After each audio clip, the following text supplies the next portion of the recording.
finish that. What's going What is going on YouTube? You and the tube. So, I'm going to let some of you guys try to pile in here first before I get started. I've been, this is going to be DOT related. DOT. I need to put music in this thing, to put the goddamn DOT song on here. Steven, you didn't hear me say that.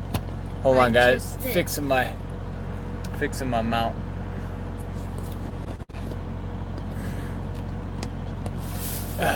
Oh, we got one person in. Yeah. Hey, when you get down, watch my cord, okay? Okay. Yeah, that might be better. So, let's talk about, I just came out of talking with the DOT. Because what happened is, and if you don't know what DOT stands for, it's Department of Transportation. And what happened was, I'm on 40, well, I was headed 40 West, and now I was on the phone with Logs, which is something else I want to, what's going on, what's going, driver, crap, come on, I need to read these messages. One was hearing across Nebraska.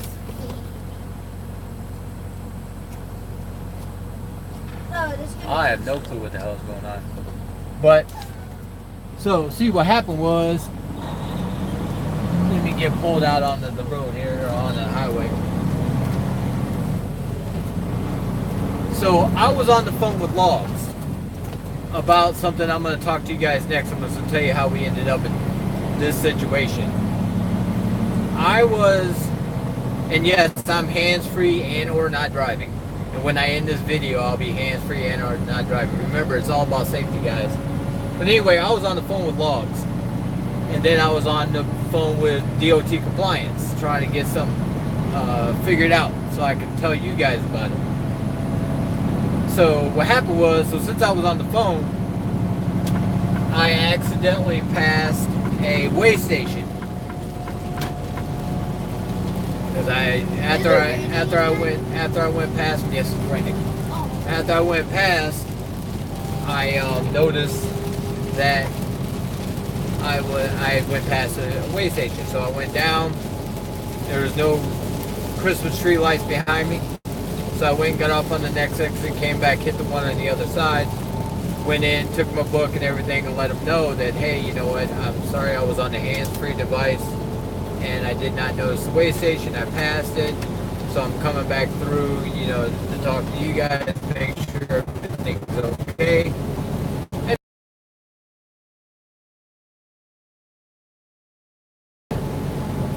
Yelling with her all day. So what happened was, the reason why I was on the phone with DOT was, all right, scenario, and this is for you guys who understand the DOT clock, and I'm trying to understand it as best as I'm trying to understand it as best as possible so I can explain it to you guys and I can explain it to my students. So here's your scenario. You drive, you shut down, you're an hour and 15 minutes away from your receiver and or shipper. Have a seat. You're an hour 15 minutes away from your shipper or receiver. So you wake up, put yourself on duty pre-trip. So now you're on duty pre-trip, and you do a 15-minute pre-trip and you start off. You drive to your customer. You've exactly been on duty on duty driving for 1 hour, on duty 15 minutes pre-trip. So you get to your receiver, let's say it's a Walmart, because we all know Walmart suck. So you get to your receiver, it's Walmart, it takes them 4 hours to get you unloaded.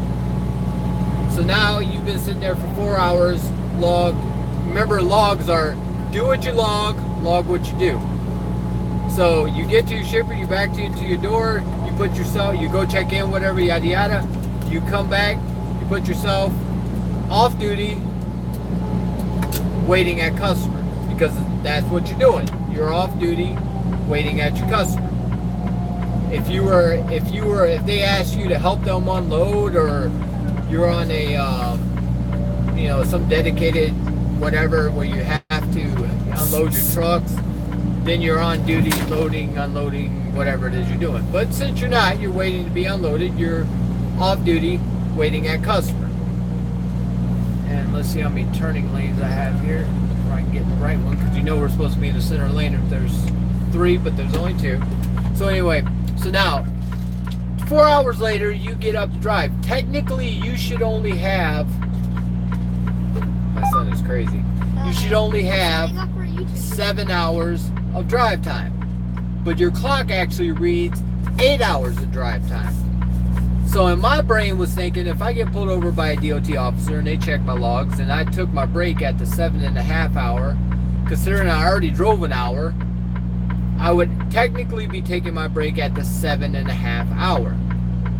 Now I know this stuff is confusing. If you guys need this explained, you can go to my webpage, nip34.com, give me your information and I'll give you a call, or email me at Trouts, TROUTS 2009@gmail.com, and then we can talk it over on the phone. So you've driven 1 hour, you've been at the receiver for 4 hours. I'm gonna make this turn, guys. Watch my tandems all the way through. Nothing hit in front. Watch my tandems. Watch my tandems. Cars back out because they think I'm gonna hit them, and we don't. And we turn our turn signal, make our left turn. 2 lanes coming up here. I'm going to be on the outside lane. Almost 2 years of driving, guys, and I still do the same stuff all the time. Anyway, nope, nothing new. Same stuff, different day. So, we recap again. You drove 1 hour to your receiver. You sit there for 4 hours. So technically, your clock should read 7 hours of drive time before you have to take your first 30-minute mandatory break. But you get back in, you start your truck, you already drive, it says you have 8 hours, which you should only have 7. So let's say now you have 8 hours, you drive 7.5 hours, and then you take your mandatory break so you can get the rest of your time back.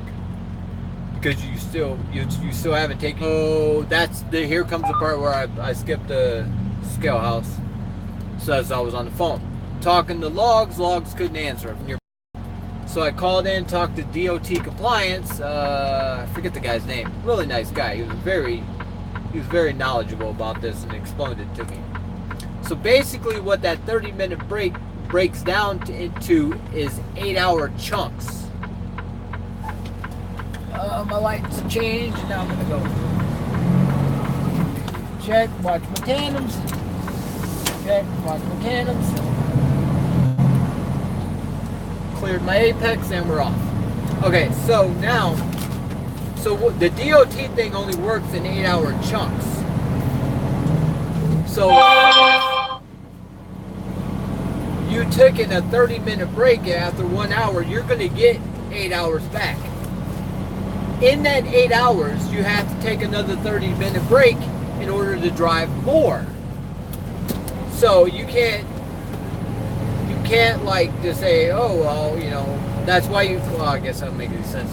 That's why you have to take another, and here comes that same scale house that I passed last time. We won't pass it this time if I don't get a cheat or a bail. But anyway, so it's 8-hour chunks. So that's why after less than 3 hours, because if you drive 3 hours and take a 30-minute break, you're going to have 8 hours left to drive. 8 plus 3 is 11. That's your total shift. You can only drive 11 out of 14 hours. So basically it works into whatever you do in an 8-hour chunk. So if you drive, let's say your first 8 hours, let's say you take a 30-minute break, 2 hours later, you're going to get 8 hours back to drive, because you still, there's an 8 that can fit inside your original 11. The only reason why they want you to take it after 3 hours is because 3 plus 8 is 11. That just makes life easier. So I hope that explained it to you guys. logs are very confusing. And the same thing, if you guys don't understand the 8-2 split, where you can drive 8 hours, or you can be a sleeper for 8 hours and then drive whatever hours left over, I can explain that one to you too. Because I had them re-explain it to me. I understood it a while back. I haven't used it in a while. So basically how the 8-2 split works. So let's say on Monday,